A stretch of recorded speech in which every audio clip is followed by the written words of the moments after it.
dami na niya ang ating Levina. Ay, hindi pala. Mendoza variegated guys. Ayan. Ang dami niya, no?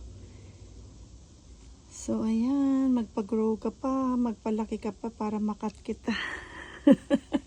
Para makakuha ko sa iyo ulit. So, ayan. Yung ating mga barigata dito, guys. Ayan. Ayan. Halo ito, guys. Mix ang ating mga barigata. So, ayan naman ang ating sisatang. Hindi pa ako nakakapag-propagate nito. Ayan, nagmistulang puno na siya guys. Ayan, sisatang. So, ayan, ang ganda ni Mrs. Richard variegated. Ayan. So, ayan ang mga awayuki. Ito yung pinaka-mother plant ng aking awayuki guys. Tignan niyo yung mga suli niya. Ang lalaki na naman ulit. Ito yung mga